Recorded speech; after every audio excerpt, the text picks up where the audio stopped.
أعوذ بالله من الشيطان الرجيم بسم الله الرحمن الرحيم ربي اشرح لي صدري ويسر لي أمري واحلل عقدة من لساني يفقهوا قولي حسبنا الله ونعم الوكيل وصلى اللهم على محمد وعلى آله وأصحابه أجمعين والحمد لله رب العالمين آمين. So Hildar, whenever you're ready, please begin. Thank you. So we are reading from the 26th flash, the third level of the luminous verse for us, God suffices. At a time when, finding my attachment to the world to be broken due to suffering, the oppression of those exiles and illnesses, belief recalled to me that I was destined for perpetual happiness in an eternal world, an everlasting realm. Belief recalled to me that I was destined for perpetual happiness in an eternal world, an everlasting realm. I gave up sighing regretfully, which caused further grief and yearning, and became cheerful and happy. However, this goal of the imagination and spirit, and result of man's nature, could only be realized through the infinite power of an absolutely omnipotent one. This goal of the imagination and spirit and result of man's nature could only be realized through the infinite power of an absolutely omnipotent one, who knows and records the action and rest and conduct and states, in word and deed, of all creatures, and takes as his friend and addressee insignificant and absolutely impotent man, giving him a rank superior to all beings. It could only be realized through his infinite favors to man and the importance he gives him. It could only be realized through his infinite favors to man and the importance he gives him. While thinking of these 2 points,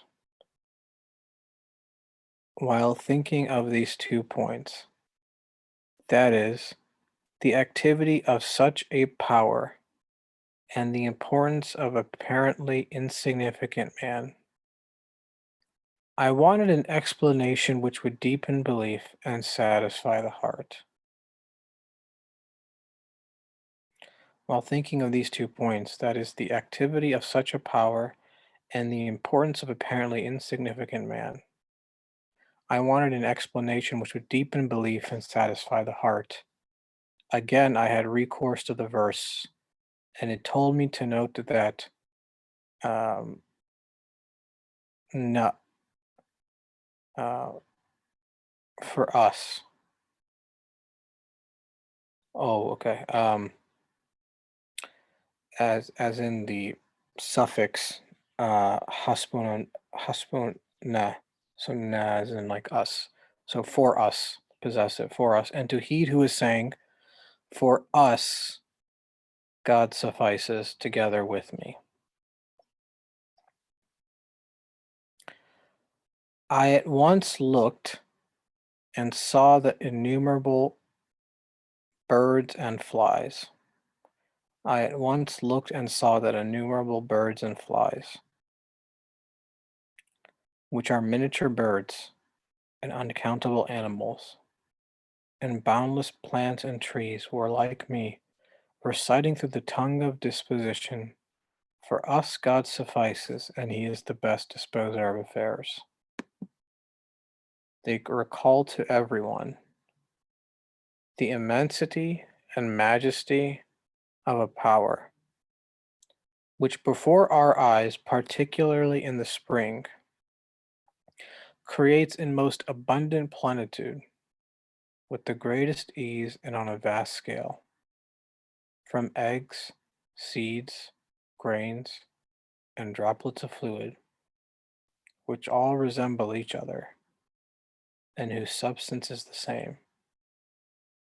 The 100,000 species of birds, the hundreds of thousands of sorts of animals, the 100,000 types of plants, and the 100,000 varieties of trees, without error, defect, or confusion, in adorned, balanced, well-ordered fashion,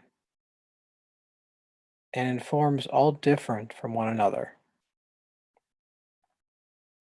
They demonstrate to us his unity and oneness by being made in this way together.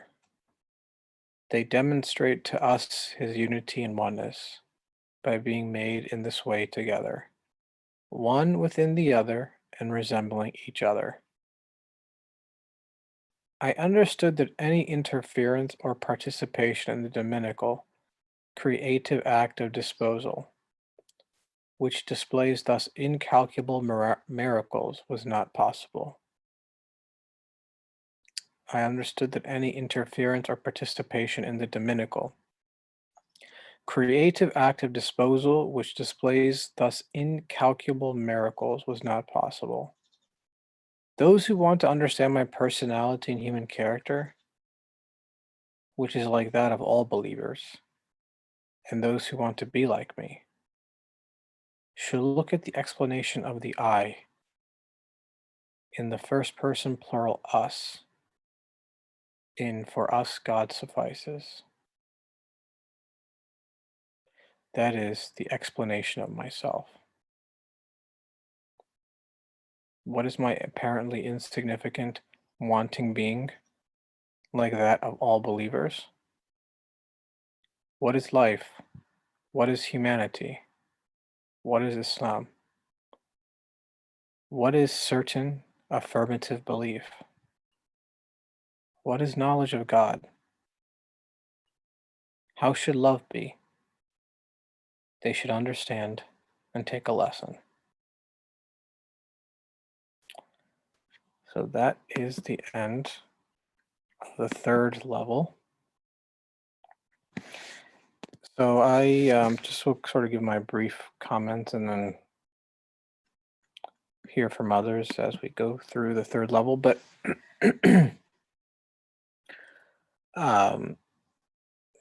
in this level, he's looking at how the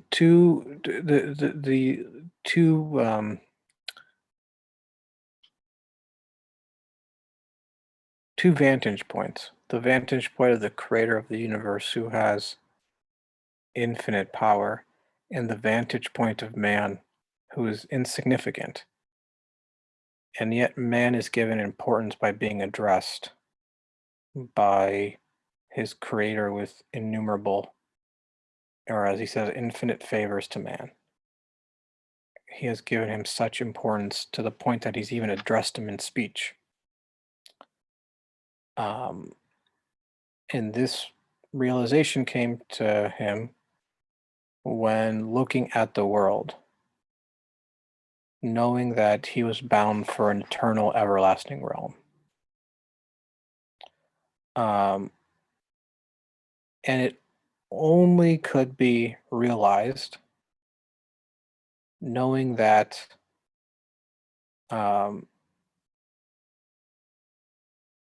this, as he says, omnipotent, absolutely omnipotent one is the one addressing him. And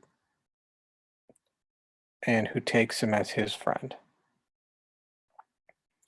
So this sort of gave him significant amount of comfort in that.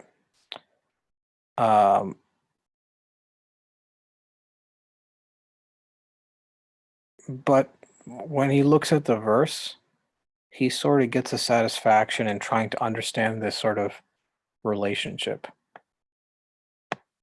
The relationship between one who's impotent and apparently insignificant, yet addressed by one who has infinite power. And he found the answer in the verse again in looking at the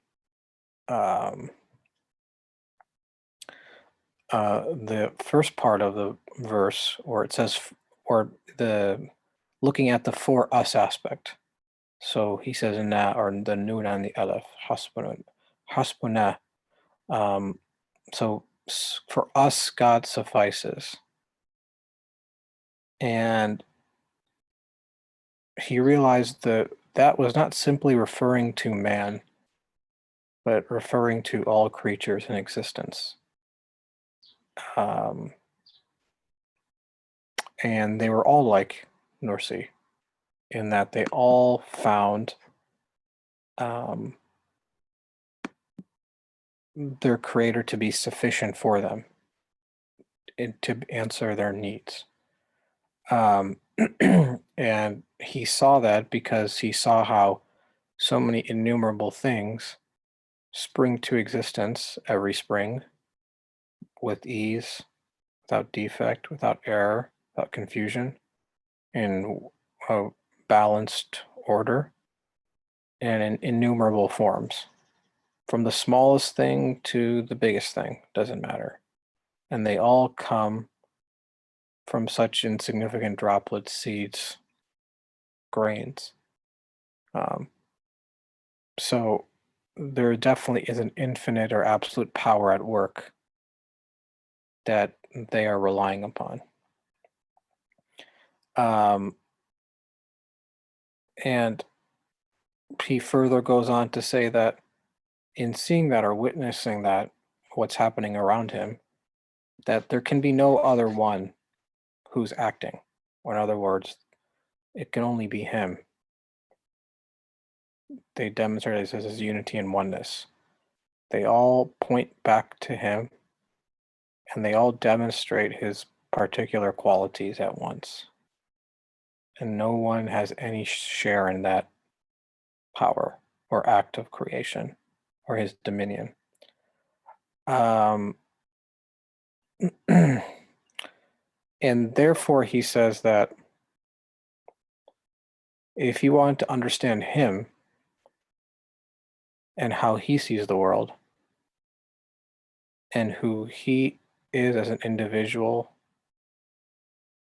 and what he perceives and believes in, then he says you can find me or the I, who I am, in the us, which is interesting.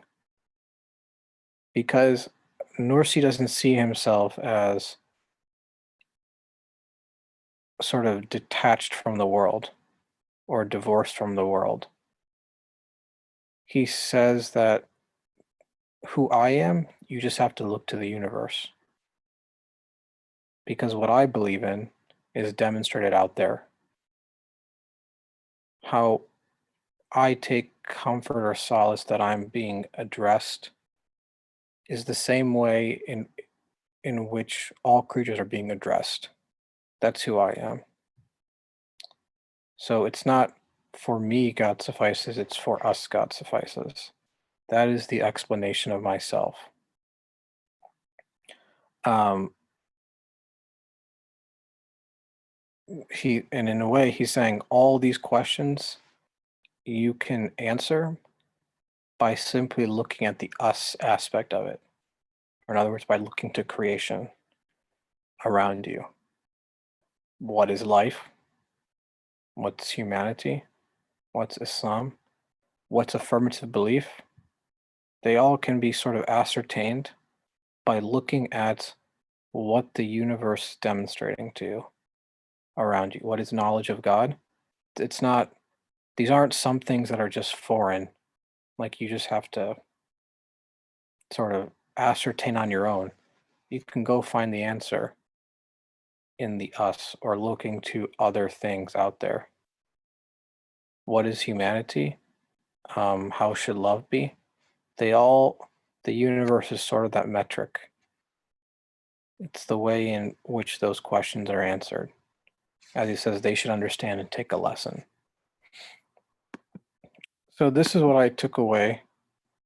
And like to hear anybody else's comments if we want to start from the beginning of the third level.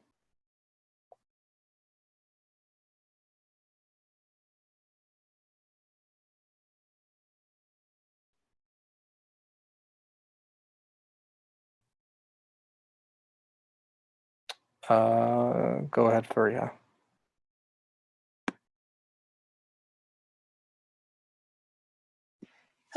So in the beginning, I was looking over the word insignificant because it seems like you were saying that the author starts off with like making a comparison in terms of what am I and what the source of my existence is. So here I am.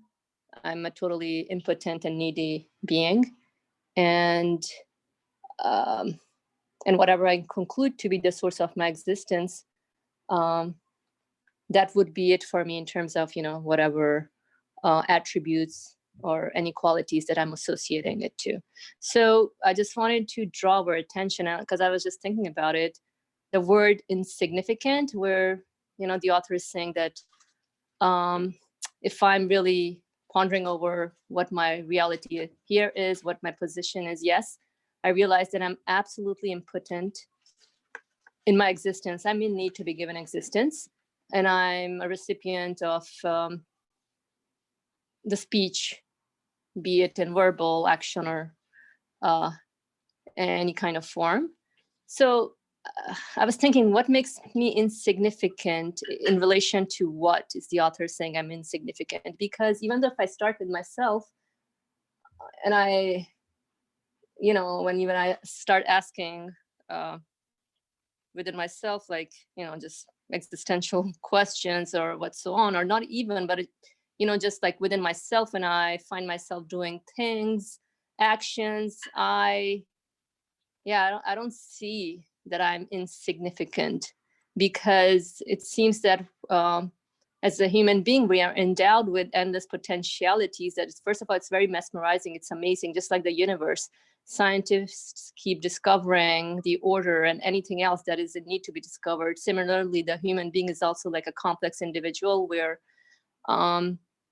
just pondering over or taking actions over feelings, emotions, or any kind of inspirations we get. Like, I want to get this done today. I want to do this. I have so many potentialities in terms of things that I want to achieve. So like, even in that regards, I still feel that man is significant. But so I was just curious to know how the author is mentioning man as an insignificant in terms of man's relationship with the source of its existence. And because later on too, Hamim is highlighting the part where it says insignificant.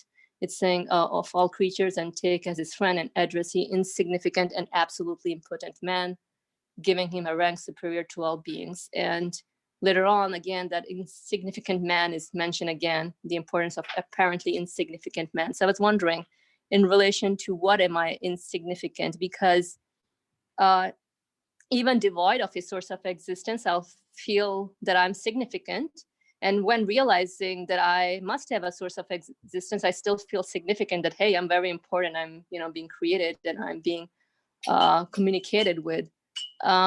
So yeah, I just wanted to see what people's thoughts are on what makes me insignificant man, or what can the author possibly mean by addressing man as insignificant in relation to what. Thank you.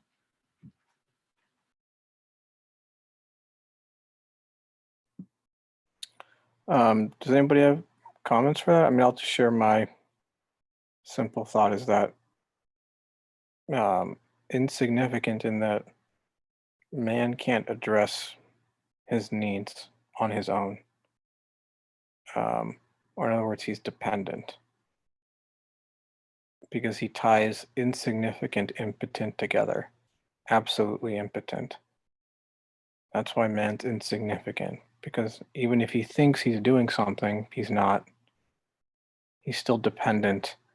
If he thinks that, I'm living, even if he denies creatorship, he's dependent on something out there, food, let's say, some animal. So man without those things would wither away and die. So in that regard, he's insignificant. Can't address his needs on his own. He needs to be addressed by one who can provide. Ali, remember, go ahead.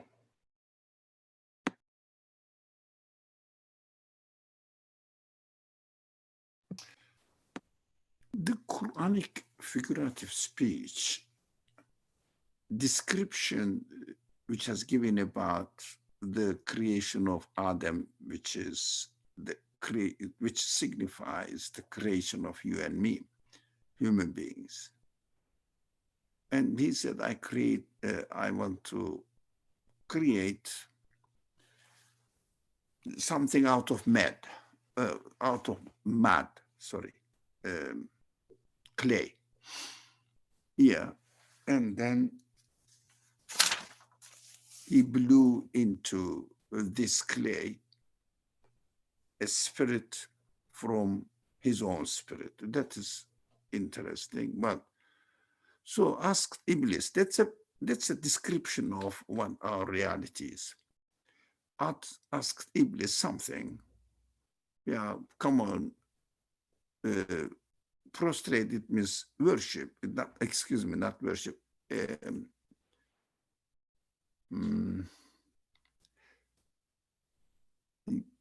Serve to this creature. There are two figures here. One is Iblis described something which Iblis, the other one is described as angel. So these are by definition, angels accept the command, but still they said, oh, this creature in the description is going to bloodshed, etc.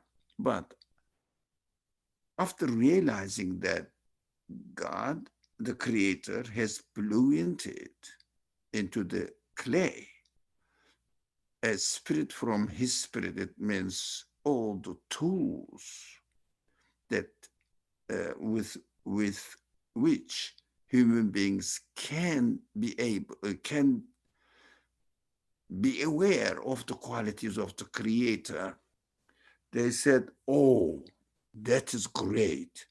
They can become aware of the qualities of the creator with all of his qualities. But Iblis looked at the man as made of clay. That is, of course, the representation of materialist approach or human qualities approach to human beings. Materialist approach turns human beings into just a living flesh body. In this sense, human flesh is compared to the universe. I mean, there is no way to talk about it compared to the universe. So insignificant. In this sense, the human beings are put in comparison with the absolute creator. It means infinite power, infinite knowledge, etc. And on the other hand, absolute impotence. But depending on our perspective, our looking at the human beings and regarding which kind of creatures they are or beings they are, if we look at the universe, the human beings is really, there is, as the Quran describes it, there should be no way to mention about it at all. There's a being in the universe, come on, don't mention it. It is not worth mentioning it. But afterwards, having or receiving this quality, it became so significant. That's why the text doesn't say insignificant man, it says apparently insignificant man, which says, yeah, when you look at the body, it is really no way to mention. When you look at the power, again, to create, to do whatever he wants, the clay has nothing. But what makes the human being so great, so important, even more important than the universe is, having the ability to ask the question, consciousness, awareness, who he is, what he is, as the questions are listed here. Let me read it out. Where are the questions?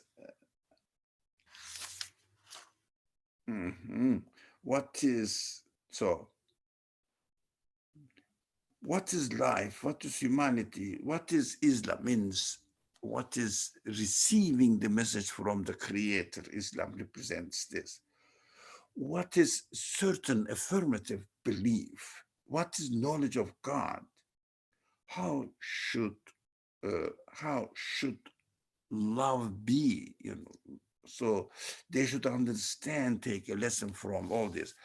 When you look at these qualities, you become so significant, because you get to know, you are able to know, to realize what you are and what your source of existence is. That is why we should understand that hasbuna, as the text says, hasbuna, all the believers in what? It means hasbuna, I'm repeating the text. For us, God suffices. For us. Who are us? All the believers, all the human beings. But those who are aware of it. What am I aware of it? What am I aware of? What am I aware of? All the qualities that I can deduce from the universe, from my own existence. The qualities of the Creator. All my questions, all my concerns, what am I going to do with these feelings? How am I going to manage with them?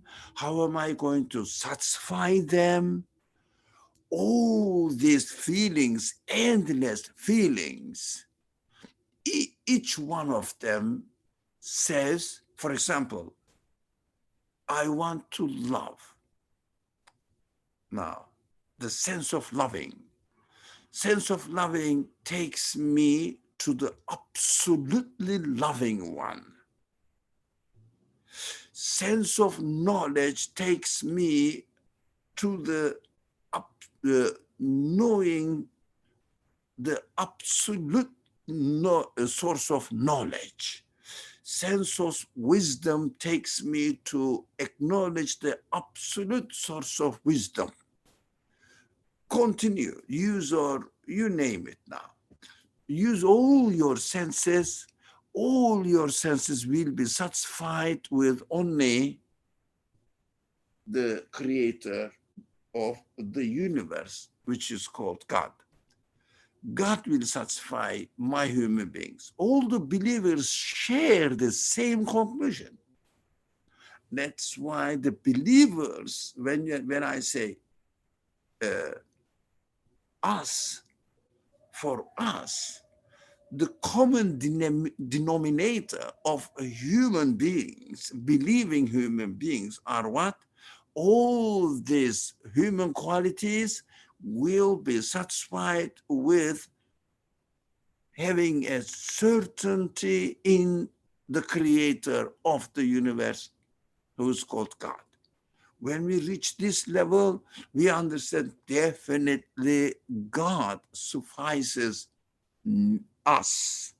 All our feelings, all those people who are aware of their feelings, it means they describe themselves as the one who can acknowledge the Creator at the highest level. It means with certainty. That is belief. Belief is not only knowing that the universe has a Creator. This is yes, a starting point, but this is not only knowing that the universe is a creator. So the purpose of belief is to making, how do you say it, the word, getting together two things, looking at each other now.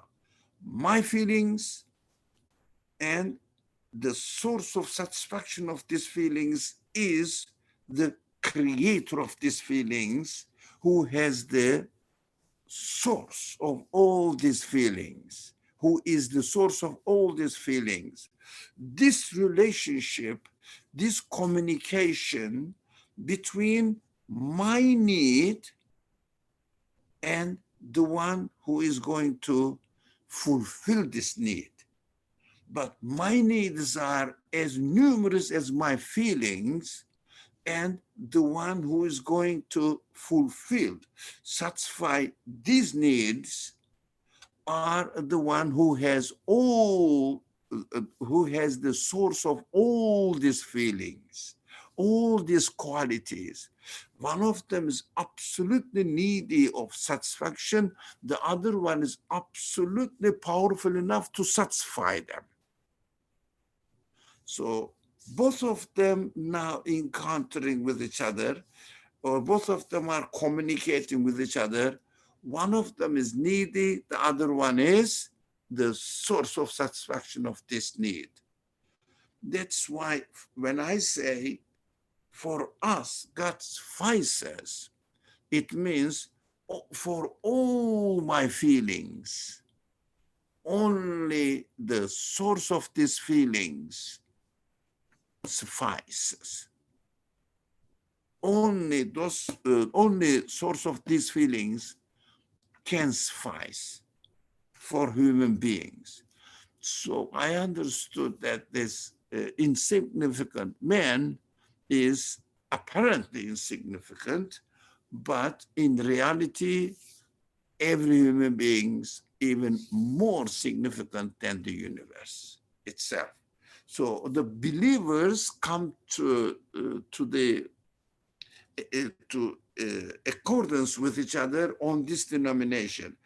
Every believer has the same conclusion, I mean, ideally. As a believer must have the same conclusion. That is the meaning of for us and how significant we are.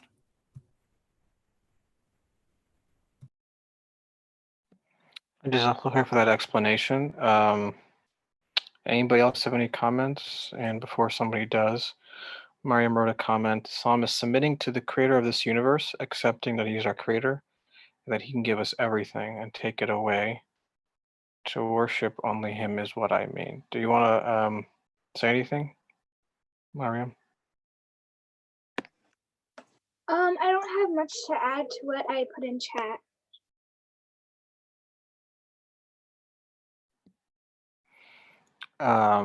Well, to go off of what Ali Member said, I guess you can see Islam as realizing that your needs and your human qualities as or to see them being satisfied requires them to submit them to the creator of this universe.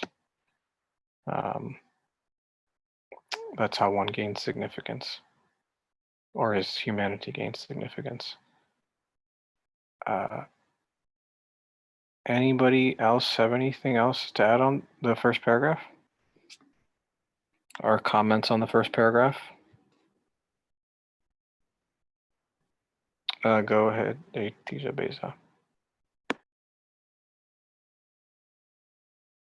Assalamu alaikum. I can't say it's just for the first paragraph, but there are 2 points that attracted my attention as I was listening to everyone's reflections. One being this, I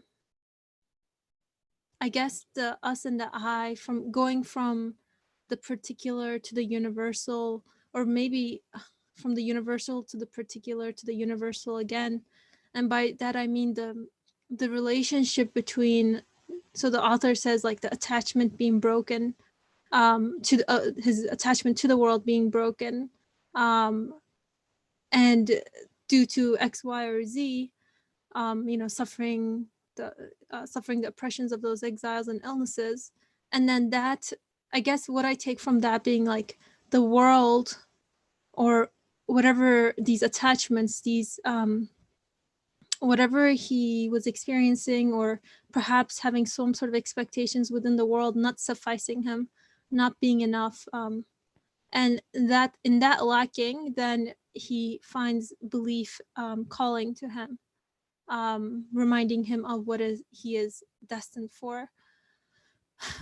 So I guess like I'm thinking about this relationship between the lacking within the universe that I find within what is with what is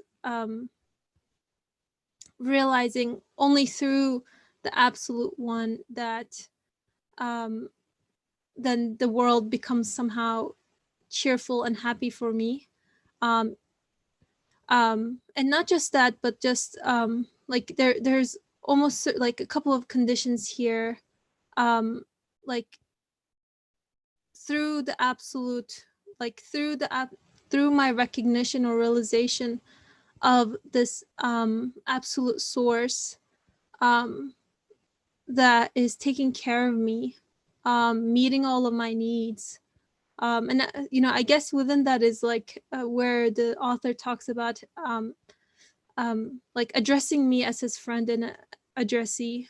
I don't know. I guess I was thinking about like recognition, not in terms of like I've done something and I expect someone to recognize it, but I guess within my relationships with other people or with myself or with anything in really, like there is some sort of recognition that I expect, or that I even if I don't know, something as simple as all right, so I place fresh water for my cat, for example.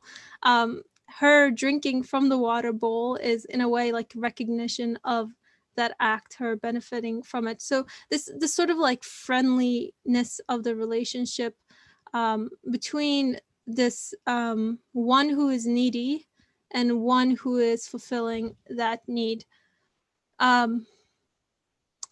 Secondly, I was also thinking about again, going back to the relationship between the I and the us. So I guess one way I understand this is, I guess in a way I see myself within everything in existence. So, and, in order, the way that I view the universe, the way that I view, I guess, if I say, for example, the flower is growing because of the sun, the water, and the soil or whatever, that perspective informs me about the way that I view myself then, and the way that I view others as well. So I don't exist in a vacuum in relation to the universe and in relation to myself. I can't just look at one thing individually and have that kind of just stay there and not expand to my understanding of everything else as well. So, and also one other aspect is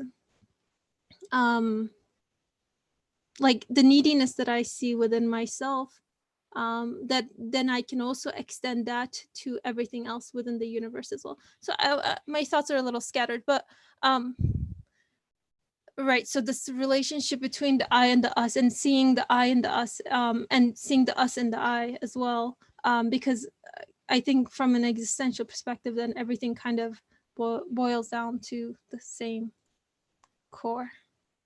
Thanks.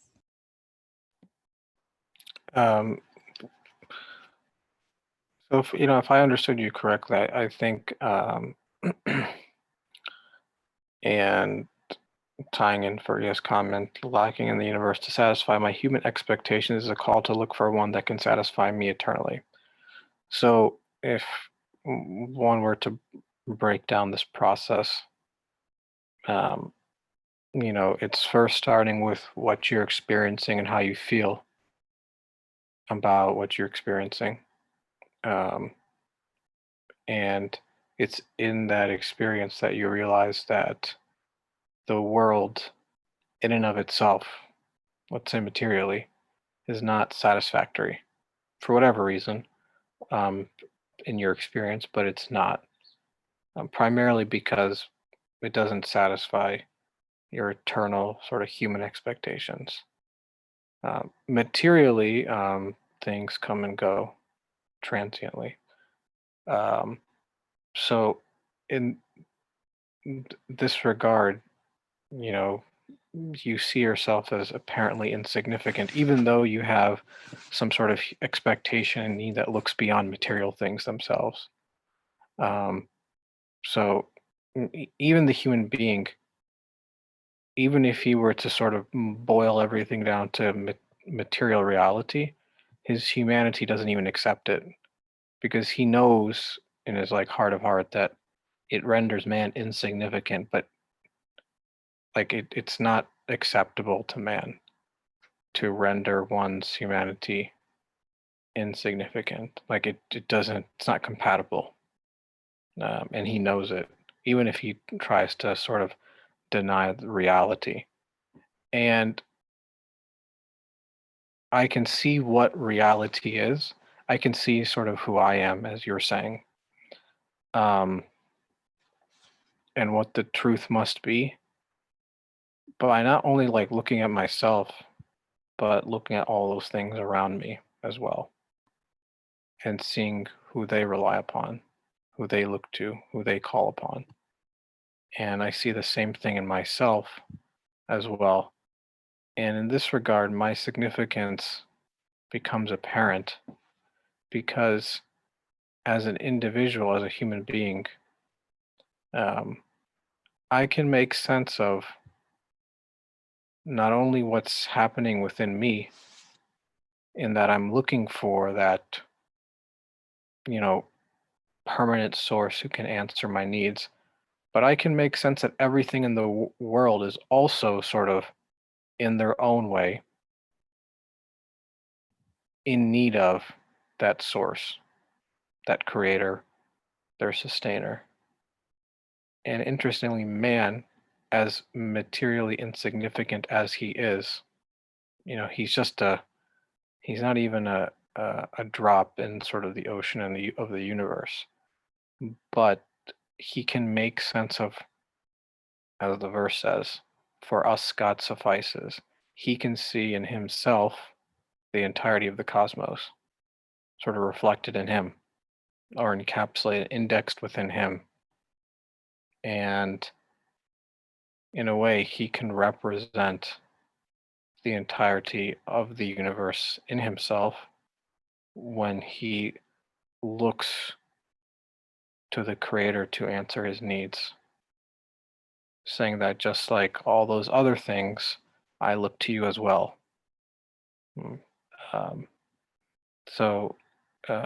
And by doing so, it gives him sort of satisfaction as well, because in a way he takes the whole universe as his point of strength to do so. So he's not he's not, essentially different than anything else, but he has a significance that he can be addressed particularly and sort of represent everything else in the universe. So while he is particular, he is also universal.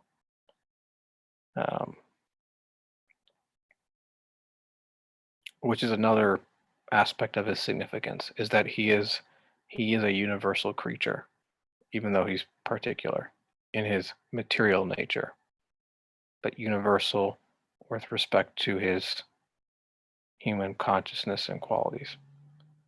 Or in other words, in a way, he manifests all possible names of his creator. Anybody have any other thoughts, comments? Fariha, go ahead.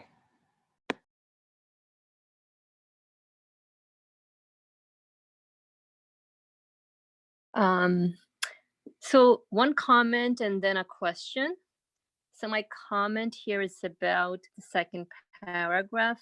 I really looked how the author is walking us through with the human journey, because at the end of the day, everything starts from us, the individual, because here I am, I'm given existence, I have all these feelings, desires, I get hungry, I'm in need to play, I'm in need to learn. And when I start with myself, I go on and I interact with the universe. So I go on and I, for example, interact with the birds and the flies and the sky, the tree. And it's amazing how the author is walking us through. It's really like what we are made to experience if we really reflect on it, the way we go on step by step. This is how it is. So we look into like really a tiny fly, how it goes on flying from one fruit to the other, and the birds as well. They're also in need to be sustained and given existence. So, I mean, it's interesting to also notice their behavior because it's very similar to how we act as well. We are in need to like maybe be in a relationship with others. We are in need not only like for our bodily needs to be satisfied, but other things as well, interactions, curiosity, you know, just hop in from here and there. And so, you know, this makes us realize that if really we bring everything back to the micro level, like the existence side of thing, that how things are coming into existence, like really clearly, I cannot sustain the bird that is flying. I don't know, it's just like flying from here to there. Is about to, I guess, maybe rain where I am right now. So it's amazing to see how they're just like hurrying, you know, kind of trying to find shelter or so on. But like, what is giving them existence in such a way where they know how to even manipulate themselves around it? So from me, the individual, I look into creation around me and I see this mutual connection as well. We're like in so much in need to be given existence. We're in so much in need to be sustained, that this realization that for us God suffices becomes very apparent, because I cannot sustain the needs of anything that I interact with, let alone a fly or a bird, a tree. I cannot. So, and then from there I realized that, and even my own existence. So then I can universally come to this conclusion and realization that there must be a one that must suffice us. So for example, first of all, there must be a one that's bringing us into existence, and that's the one that I need to seek out. That's the one I need to have recourse with or communicate with. So that was the first comment. Just wanted to share the excitement that were imparted based on the second paragraph.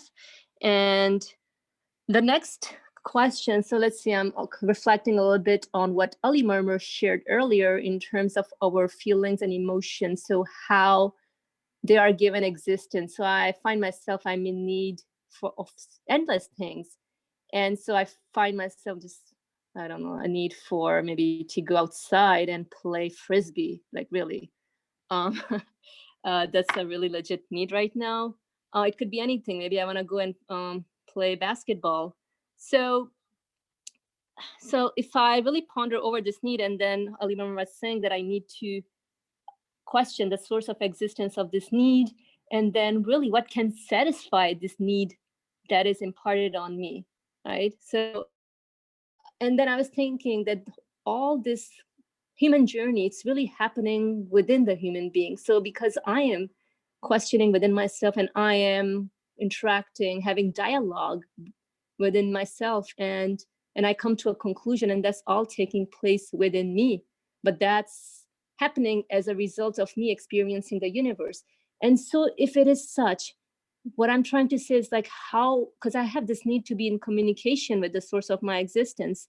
So if I'm communicating with the source of my existence through my needs, questioning what is the source of existence of these needs and what can satisfy it, then here's this communication taking place where you know, where then I get to conclude that the one that has given existence to this need must be the one to satisfy my need.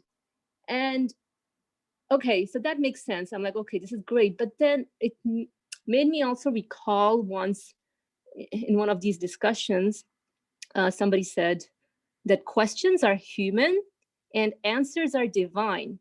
Okay, yeah, here I am. I'm a human being. I have questions. Yeah, my needs are human, but the answers are divine. So I was just maybe that's another topic in terms of I need some sort of guidance or instruction in how to communicate with the source of existence, and then I can be certain that, hey, you know what, this communication I'm having within myself, the conclusion and everything, this is it. I found the source of my existence. So yeah, there must be a one that is my point of support. And guess what? For us, God suffices, and He's the best disposer of affairs.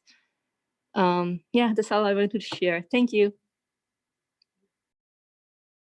So the question was the divine part. So I don't know, maybe I answered it, but I was curious to see what people have to say with questions are human and answers are divine. What do you understand from it? Thank you.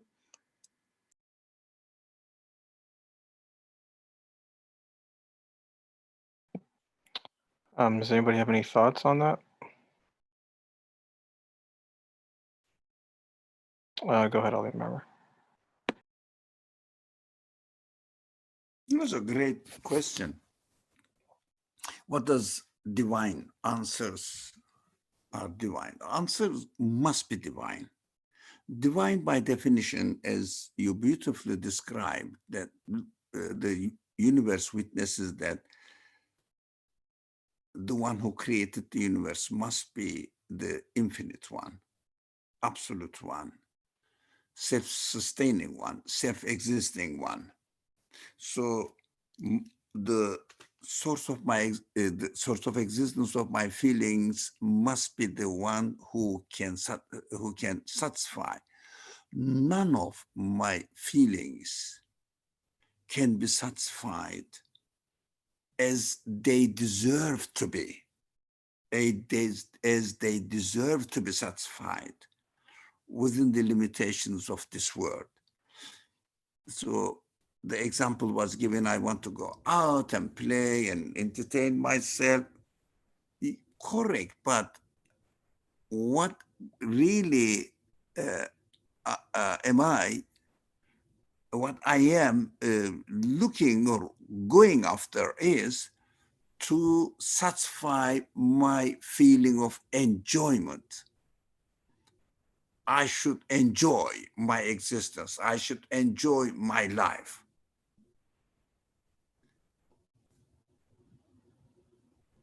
This is playing a basketball is also provided by the creator of the universe if the facilities are there in the world, but it doesn't really fully satisfy it. It doesn't really fully satisfy the enjoyment, because enjoyment should not have an end. Enjoyment should be fully satisfied, means in its fullest sense, it means eternal enjoyment. Who can satisfy eternal enjoyment? Within this world, I can go out to play basketball, and I will be tired. I will be fed up with playing basketball after certain times, and I will get old. For example, now I cannot play basketball anymore. The universe is not providing it, but my desire is there within me. Who is going to satisfy it? The universe cannot satisfy it, because the way I am created within the universe,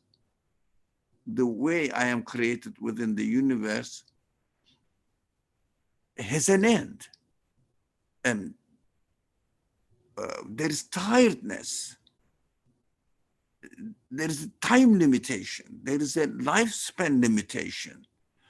So the answer to satisfy my enjoyment, sense of enjoyment, must be not like the universe, must be not within the conditions of the universe. So what is the obvious answer? To realize that, to understand through our consciousness that only the source of existence of the universe and of my need for satisfaction of my enjoyment, sense of enjoyment, can be the point of can be the source of satisfaction. And this cannot be limited within the conditions of this universe. It means dependent for its existence, ever-changing, with lots of limitations. But the one who is the source of existence of the universe can be the satisfaction, or can be the point of satisfaction, or the source of satisfaction. When you go out of the universe to the creator of the universe, then this is divine. What do we mean by divine is the creator of the universe, not anything of the same kind of the universe. That is what I understood from the source can only be a divine, or the answer to my questions can only be the divine answer. The rest is not the answer, because my senses has no end. So the universe has an end, and changing and dependent, doesn't have an independent existence.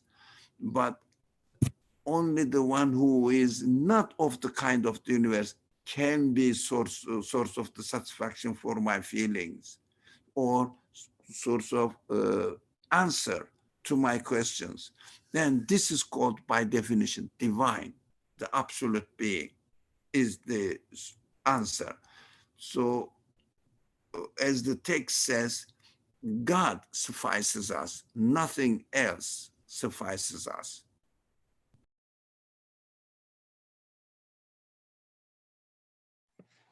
Thank you. Anybody else have any comments on that? Go ahead, Faria. Yeah, I'm thinking about these answers are divine because I interact with the universe to get to know the source of my existence. And with any interaction I'm doing, I know they're transient, they're temporary, they leave me. But through the experiences that are imparted, I realize that I'm in need for eternal satisfaction. And so these experiences, they become like a means for me to seek the one that satisfies them. So I mean, regardless, so I'm still trying to understand the answers are divine. Like within myself, I'm able to realize that what can satisfy me eternally in its true sense. I mean, I got the point, but I think then that's where we also sort of need some kind of instruction on how to make sense of these human expectations so that we can connect to the source of our existence. Because even though we keep going on with within ourselves when we're having a dialogue, or where you're coming to the conclusion, it's also, I mean, the conclusion is also that I realize that nothing of this satisfies me, and so there must be a one that satisfies me, and that is the one that I'm in need of. So that answer, or this like package, the conclusion, is divine, must be divine. Okay.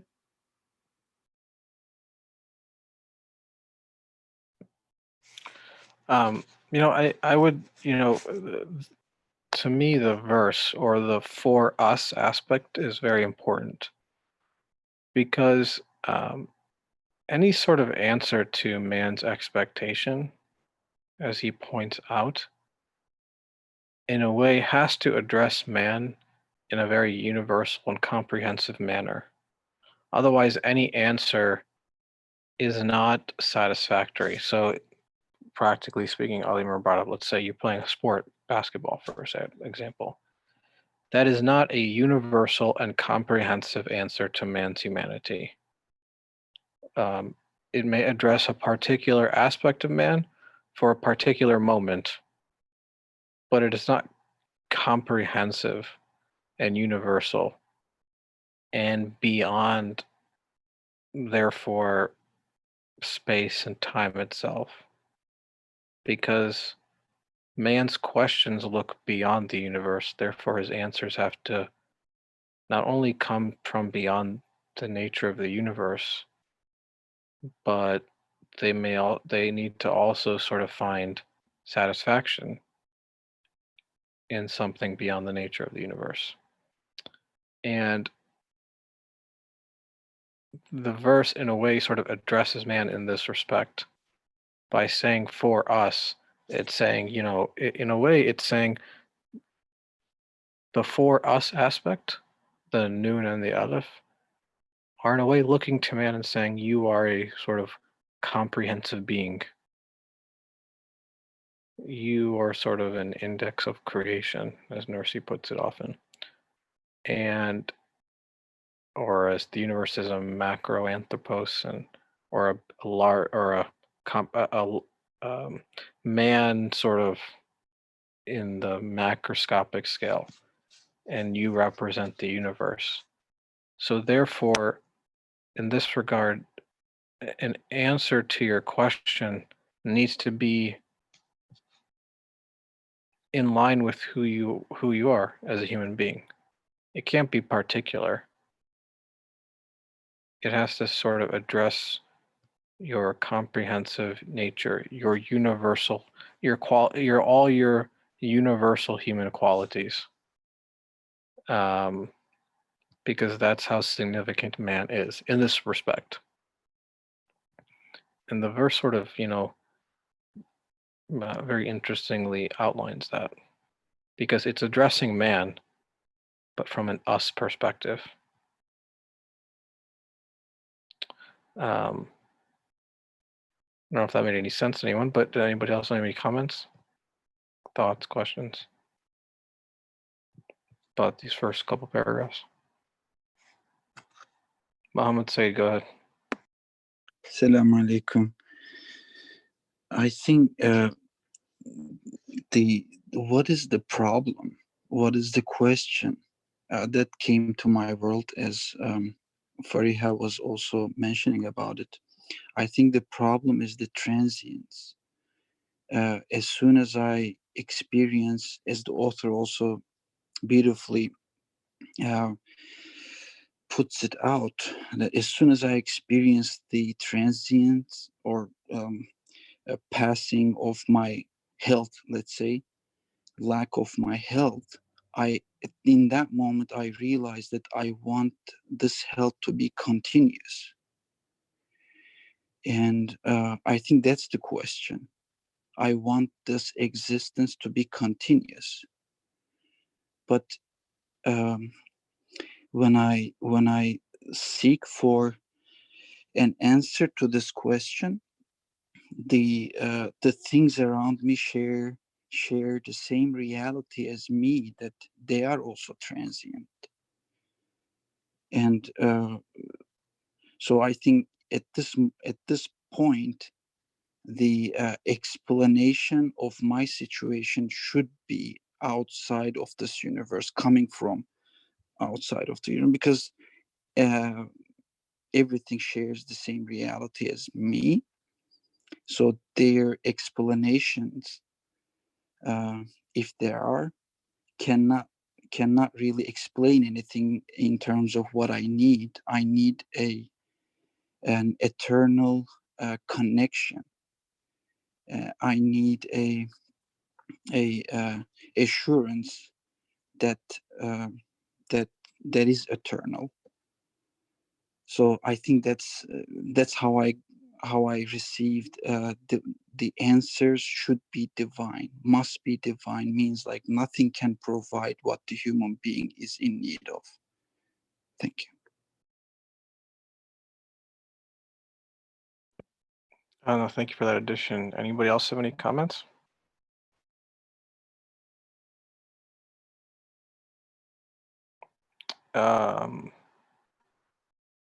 Okay. Well, I guess the section was 2 paragraphs, and so the other part of the second paragraph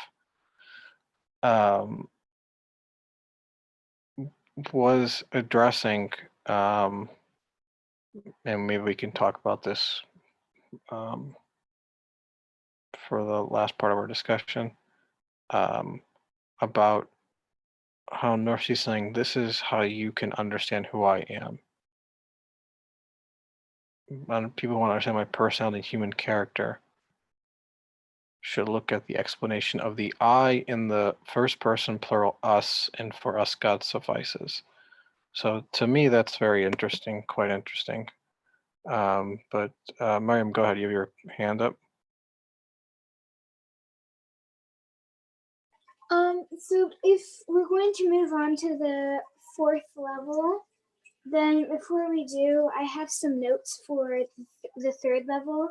So I thought maybe I could share those before I move down. Is that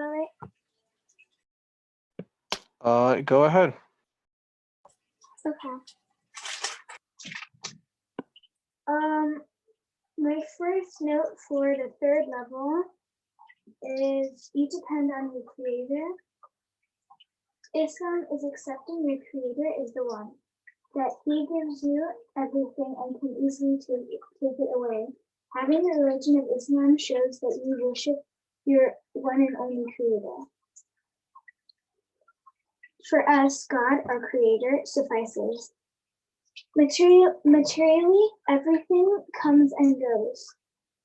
What kills men most is to be separated from what they love.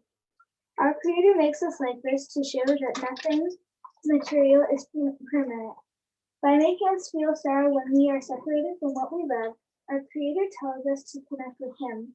He will give you eternal happiness and you will never be separated from him.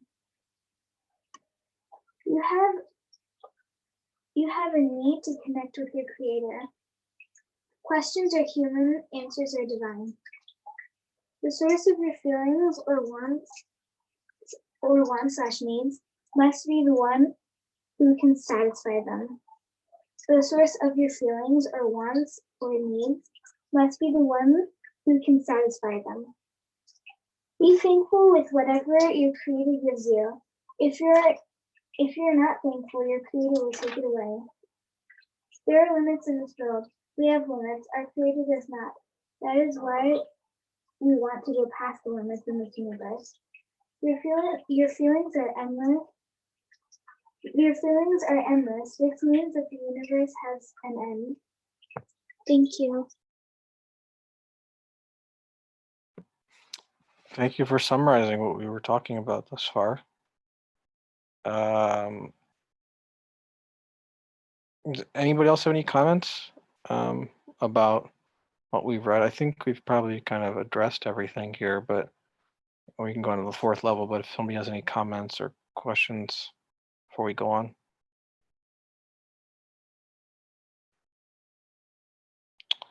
Okay. All right, then I will read the 4th level. Oh wait, I'm sorry. Go ahead. I raised my hand a little too late. I'm not ready for the 4th level yet.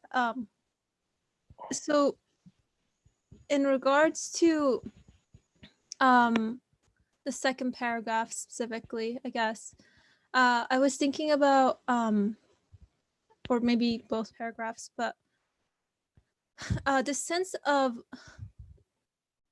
lacking that I find within myself, like not sufficing, along with this emphasis that the author is putting on what we had discussed as us as in the rest of the universe, and how with like he goes into detail giving us multiple examples of all of these other things coming into existence at the same time without error, defect, confusion, with balance in an orderly fashion, and so on and so forth. I guess this relationship again with between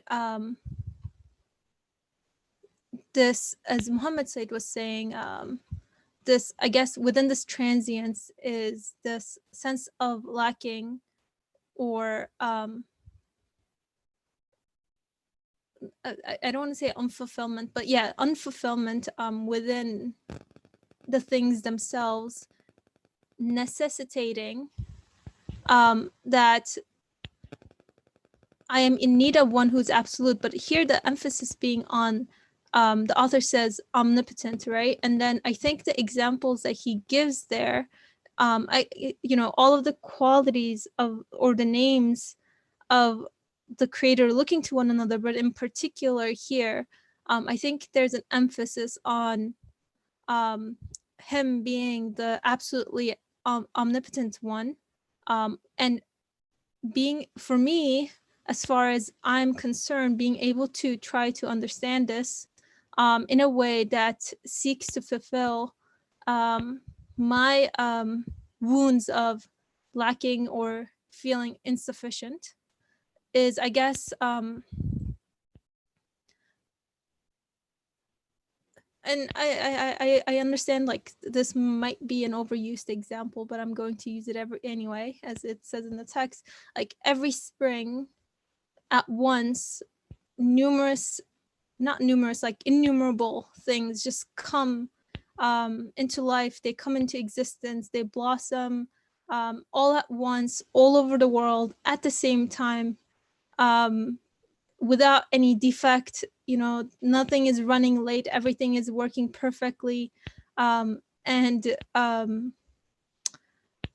in harmony with one another. So as far as I'm concerned, then within I don't have any particular point that I'm trying to get to, but I feel like there's something here that is attracting my attention, and I'm trying to kind of just speak out loud, hoping maybe it'll spark something in someone else and maybe address something within me.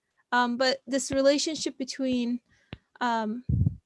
seeing everything, seeing the demonstration of everything coming from this powerful source, one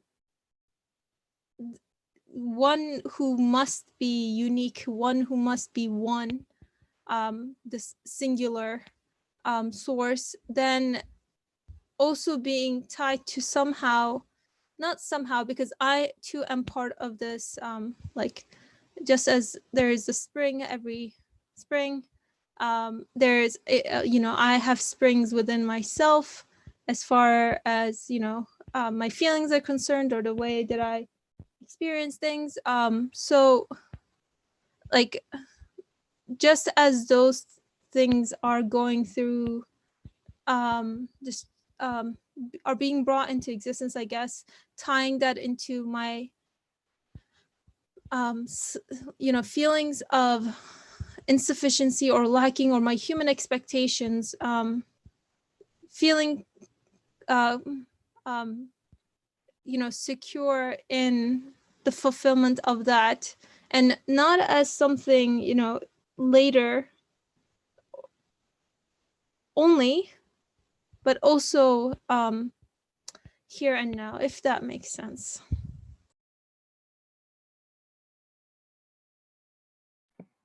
Yeah, I think at the end, I think I got what you were saying in that. Do you have your hand up again? Okay. I think what I got was that this satisfaction you're experiencing now, just like everything else in creation is experiencing that that sort of sufficiency upon their creator, God himself. So for us, God suffices is sort of it's a it's an answer for our present moment in our life, and not some sort of explanation that looks to our future, but is satisfactory in our here and now. So which I think, as you said, is very important.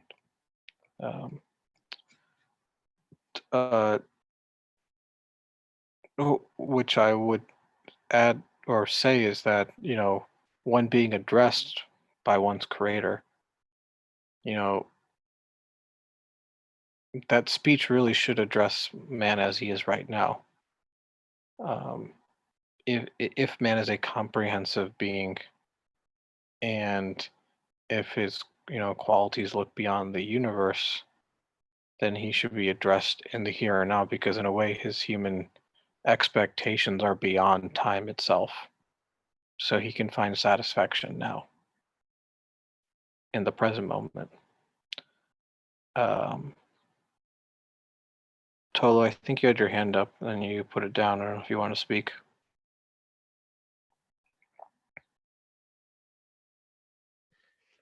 Yeah, I'm still forming my question. I got to take. I think I need some time to think about it a little bit more. I think I kind of connected with what H. Beza was saying, but I didn't. I connected with the question, but I didn't connect with the answer. Question of like loss and okay, I want something and it's not staying. I see her point about springtime and like kind of like the renewal there, but I don't know, that springtime, that doesn't like make me feel like I'm gonna be taken care of personally. But I think I'm still forming my question and stuff. I I think correct me if I'm wrong. I think the theme of today's like session is like God suffices. But I'm finding it hard to confirm that for myself personally. Is all I'm trying to say. But I'll leave it at that. Thanks.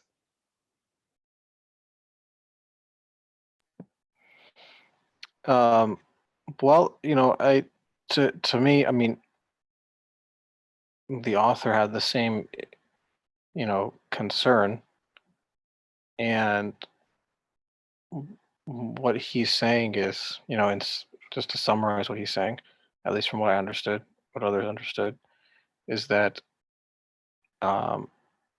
if you look at yourself as a material being, then, and not as a human being, but just in a material form, then you sort of deny your humanity and what your human expectations look towards.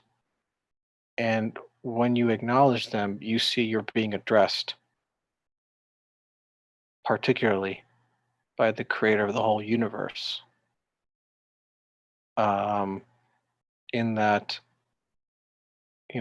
your human needs are answered, in that if you, let's say, fundamentally desire the eternity or whatever quality you're seeking, mercy, compassion, justice, love, wisdom, knowledge, that only he can provide it to you, or only he can be sufficient for you, because he's the source of not only your need, the existence of your need, but he's the only one that can answer it as well.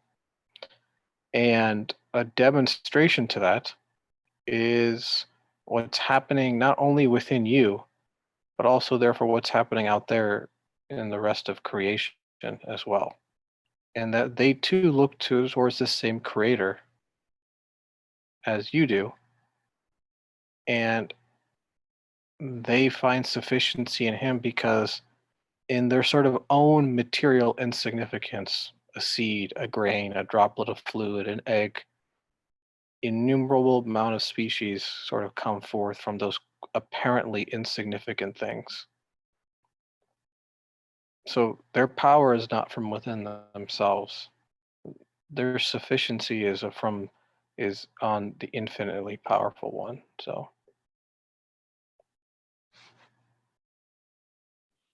Thank you. So I don't know if that addressed your question, but that's to me the what I took away. So H. Beza, go ahead. Yeah, just some thoughts that are coming to me right now was I guess like with the spring example, how do I, like what you said resonates with me, Tolu. How do I view the spring as far as my own existence is concerned? I guess, and spring just being an example of one particular thing, but it doesn't have to be that. And I guess like it's easier for me to kind of see, I don't know if it's easier, but perhaps it's easy to observe, rather, maybe to kind of see, like, in the spring, things just being so compassionately, beautifully, just being taken care of in such, conciseness and harmony, and all these like things that I find my spirit attracted to. So when I try to take this to myself, if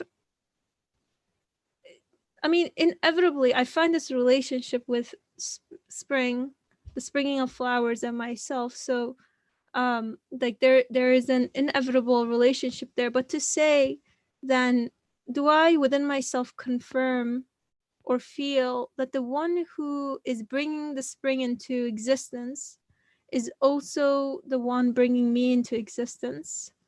And where is the disconnect that I experience if when I see the coming into existence of spring being so mercifully brought into existence in front of me, and where if I don't see that same mercy in my own existence, what is that?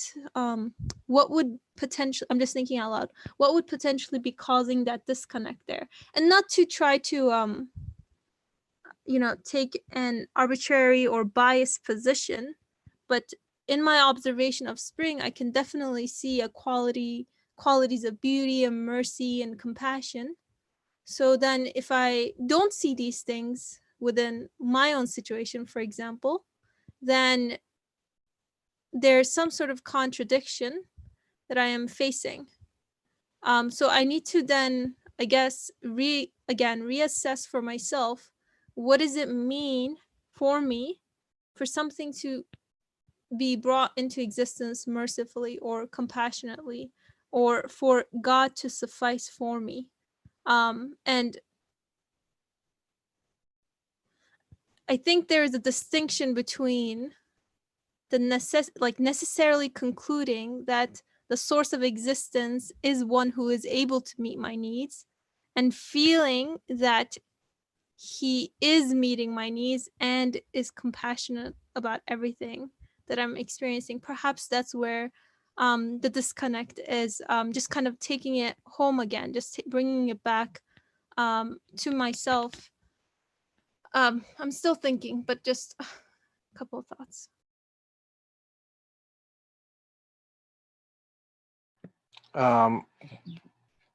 Well, I think, since time's up, if you have something you want to share maybe next week, but I guess maybe we can end here and pick up the 4th level next week, inshallah. So I don't have any more comments. I don't know if anybody else does, but we can probably end here then.